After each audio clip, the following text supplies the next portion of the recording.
Hey, welcome back to the Big Rand Show. Thank you for joining me. Now, we're going to talk about the only two lines of attack that I have heard from conservatives about Governor Tim Walz, the new VP pick for Kamala Harris. The two lines of attack have to do with providing free lunch to kids, and on the other side of that, providing tampons.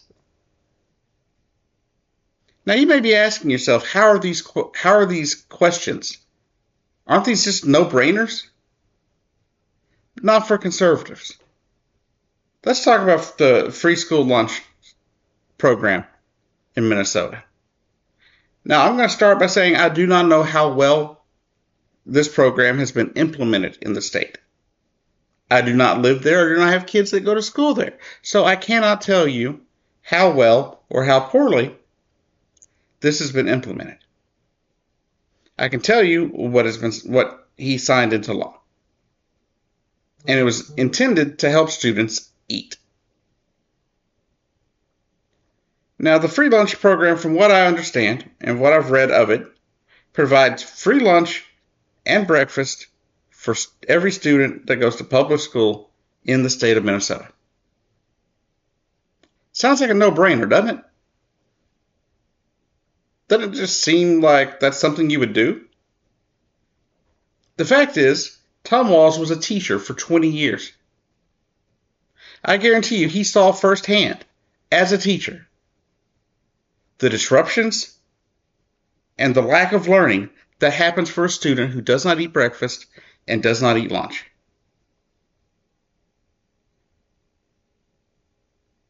As a student, when I was a kid, I rarely ate breakfast because I always got sick in the morning.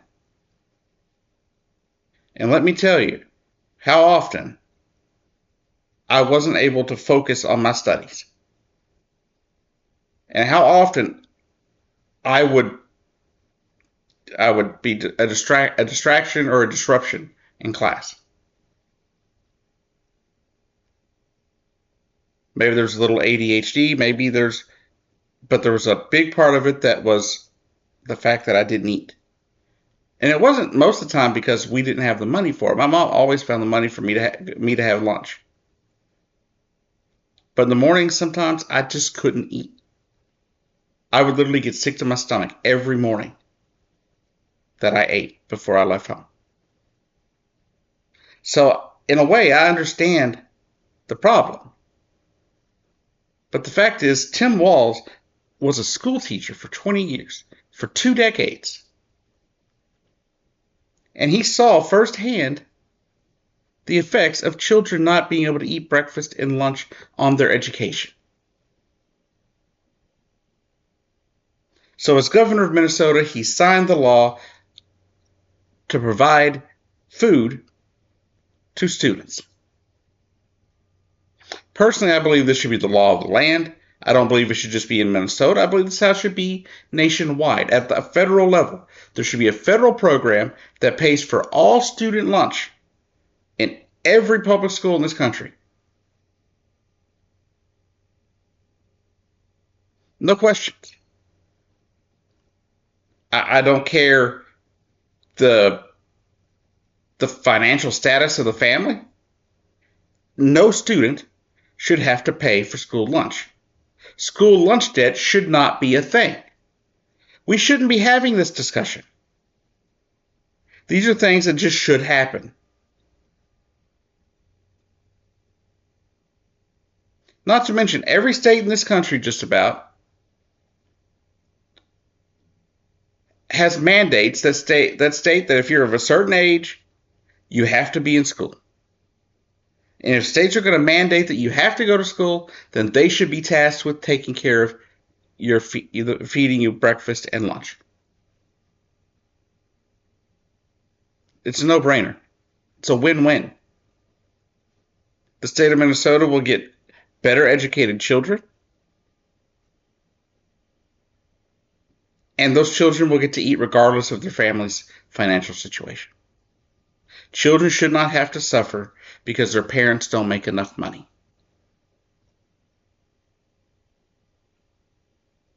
Being pro-life, if you want to call yourself that on the right, If you're gonna call yourself pro-life, this is one of those things you can't really complain about. Because every day the conservatives are railing against people having abortions. But at the same time, they complain about people having children they can't afford. But at the same time, they want to ban birth control and condoms. Make it make sense. Now on the other issue, tampons. Now, being trans, I've never dealt with a tampon. Never needed a maxi pad. But you know what? There are people that are born female. They could identify as female. They could identify as male. But they may need a tampon at some point in time. And so he signed a law, Governor Tim Walz signed a law to put tampons and other feminine hygiene products in the bathrooms, in both male and female bathrooms. Now you may think that seems a little strange, but there are a number of reasons why this actually works out as a net positive. Yes, his intention was to help transgender students, because there are female to male trans people who may not be on puberty blockers. Because as I've mentioned in several videos, not everybody that is trans is on puberty blockers.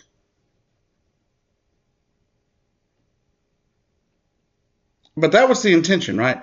That's the reason that he wanted to put them in both the boys' and girls' bathrooms. People found this very weird, very strange. But to me, it made sense, even though I wasn't even out yet, I don't believe, when this was signed into law. But it does make sense, right? That a female to male transgender student could exist and could need a tampon. And if they identify as male, it's very possible they'll be in the boys' bathroom. That's very possible. And I was like, okay, that's where I left it when I heard about that law passing, right? I didn't think much of it. I was like, okay, that just sounds reasonable. But I watched a TikTok video this morning. And in that video, the guy was saying, if you don't understand why this would be needed, ask a woman.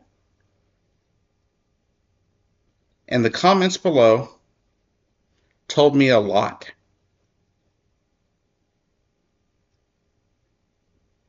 For example, one of the examples I saw was that the girls' room could be out of them. And some of the women in the comments stated how they have they've had friends that were boys that would go into the boys' room and get them one.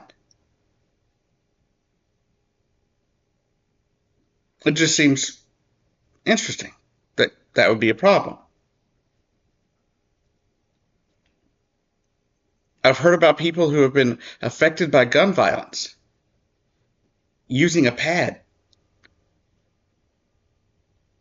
to, cover a wound, to try and stop the bleeding of a friend of theirs who got shot or stabbed or hurt in a public school. Now, that's not something I want to focus on. I don't want to think about what perils the students in this country go through. That was another one of those things that could be helpful. But the one that kind of hits home the most to me, being someone who lives in Oklahoma, is I live in Tornado Alley. And Tornado Alley is a rather large place. And one woman discussed how a lot of schools, especially where she went to school or goes to school, I couldn't see the person's age, but they have a lot of tornadoes. And part of the issue that she's had is they use the bathrooms, both boys and girls' rooms, as storm shelters. That being the case, she got stuck in the boys' room for over 2 hours because of tornado warnings as a storm came through. Now, those of you that aren't from tornado-prone states like Oklahoma, Kansas, Nebraska, you may not understand how you could be stuck in a bathroom or in a storage shelter or storm shelter for several hours. But the fact is, I remember watching a lot of storms go through Nebraska earlier this year, where I believe there were no less than 18 different tornado warnings in the surrounding area. I think it was around Lincoln. I'm not for sure on that, but I do know it was either Lincoln or Omaha. It was around. And there was like 18 different tornado warnings going on at the same time. And it went on throughout the day. It didn't just stop. But this woman in the comments suggested or mentioned how she needed to use one during that storm thing. She had to literally go into one of the stalls and use one of them. And if there hadn't have been a dispenser in the boys' room, they could have been without. I also don't understand why it matters. Like, why would you be upset about providing tampons to students? It just seems like a no-brainer. Just like the food, the free breakfast and lunch. How are these problems? I'll tell you how they're problems. It's because, one, the Republicans don't care about feeding the poor. So free lunches, that's out. Kids being stuck with student loan debt to the point where they might not even be able to graduate. That's ridiculous. I've read where some schools you can be held back because you didn't pay. You can't progress to the next grade level even though you've earned that because you have school lunch debt.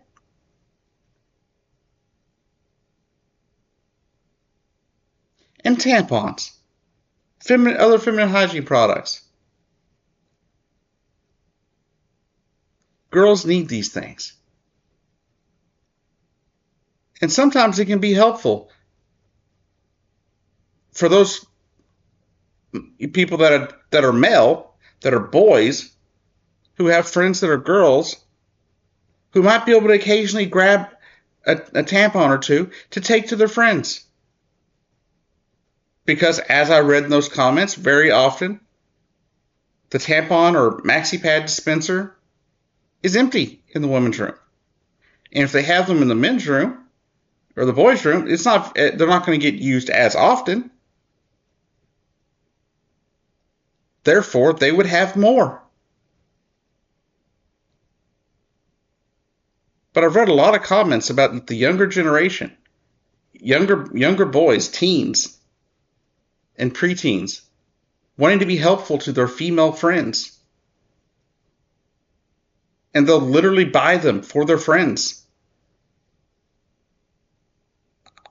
I read people who said their sons keep at least a pad or at least a tampon or a pad in their bag, their school bag, in case one of their female friends need it.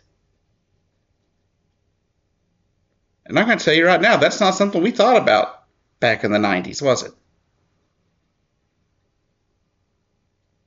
growing up a boy.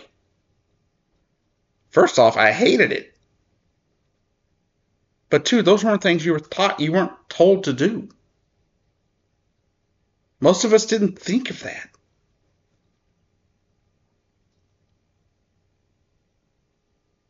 I didn't think about that kind of stuff until after I got married. And realizing that that was something that was probably a good idea.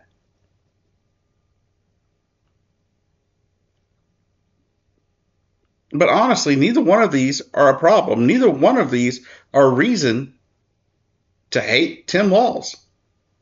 They're not radical leftist ideas. In fact, there was a Republican president who supported the notion of free lunches. His name was George W. Bush. Yeah, remember him?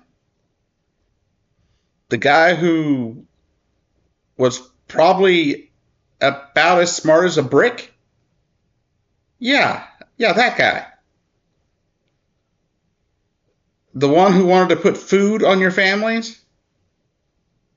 And wanted to hire the best and the brightest? Yeah, that guy. He talks about needing to provide school lunches when he was president. He talked about that kind of stuff. And of course, Bernie Sanders has talked about this kind of stuff for decades. It's not a radical leftist idea if people like George W. Bush were okay with the idea.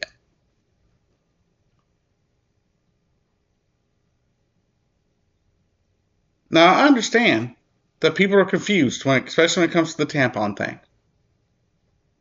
But I've given you a few reasons why it's a reasonable idea based on comments that people made and based on the logistics of things.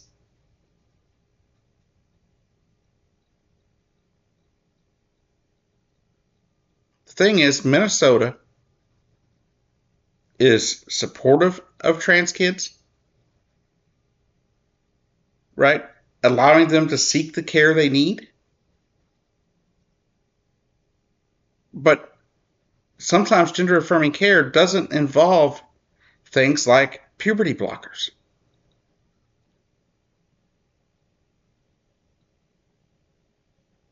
And those people that are happen to have been born female, who identify as male, may find themselves menstruating and being in the boys' bathroom at the same time. People could find themselves in an emergency situation where they find themselves in a boys' room and they need a pad or a tampon. This is not rocket science. This is common sense. But the conservatives are mad about the tampons because it helps a trans kid. And you know conservatives hate trans kids. You know why they hate trans kids? It's because they grow up to be trans adults. And they don't want us to exist. Just facts. Anyways, if you made it this far, thank you for watching. Thank you for joining me here at the Big Rant Show. The fact is, I do believe that the Young Turks have turned their backs on the progressive movement. I believe that we need other sources of progressive content. So if you want to support that, if you want to support the notion of independent progressive media, please subscribe to my channel. If you have subscribed to my channel, please share my videos when you can. Share them to Facebook, Twitter, wherever you can share them. And I'll see you down the road.